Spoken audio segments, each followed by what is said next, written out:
Ilmuwan ternama asal Jepang ini penasaran kenapa umat Islam dianjurkan mengucapkan kata bismillah sebelum minum air. Sebagai seorang peneliti, ia memutuskan untuk menyelidiki lebih dalam sebuah eksperimen.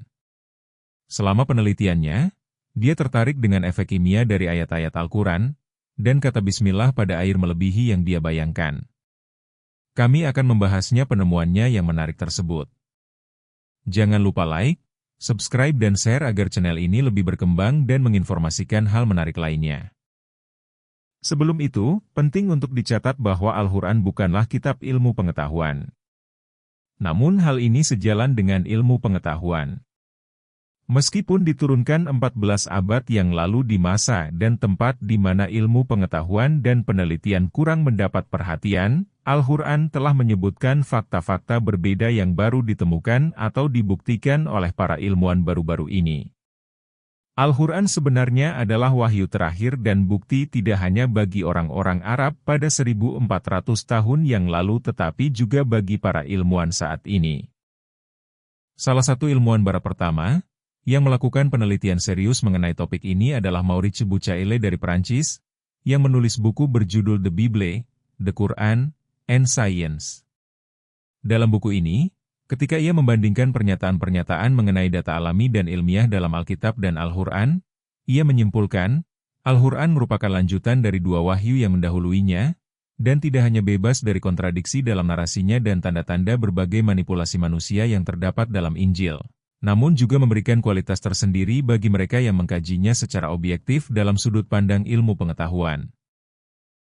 Jadi, apa yang ditemukan orang Jepang? Bayangkan sejenak dunia kita pada tingkat molekuler, di mana atom dan partikel terus-menerus berinteraksi, bertukar energi dalam keseimbangan yang tak pernah berakhir. Dalam mikrosom inilah kita mulai benar-benar memahami keterkaitan yang mendalam dari semua hal.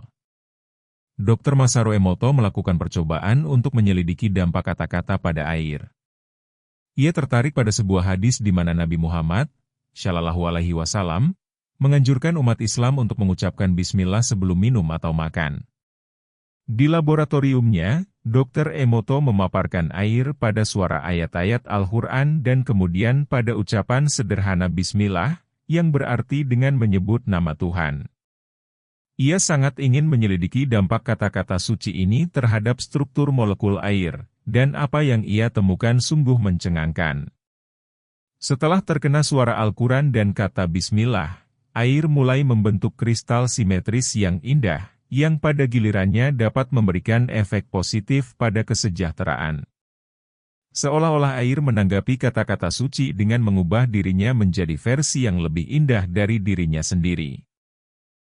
Sebaliknya, temuannya menunjukkan bahwa saat air mendengar kata-kata dan niat negatif, ia membentuk struktur yang tidak teratur, yang pada gilirannya menghasilkan dampak negatif pada kesejahteraan. Dalam bukunya The Hidden Messages in Water, Dr. Emoto berkata, rekan muslim saya menawarkan untuk memutar ayat-ayat Al-Quran di atas air.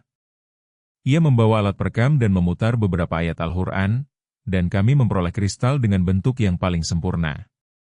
Dr. Emoto menemukan bahwa bahkan air biasa, ketika terkena pengucapan bismillah, strukturnya menjadi lebih baik.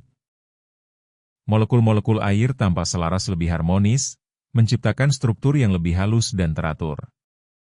Seolah-olah kata bismillah memiliki efek pemurnian pada air, membuatnya tidak hanya unggul secara fisik tetapi juga secara energetik. Hasil penelitian Dr. Emoto tidak terduga, tetapi memberikan wawasan yang menarik tentang kekuatan kata-kata dan dampaknya pada lingkungan sekitar kita.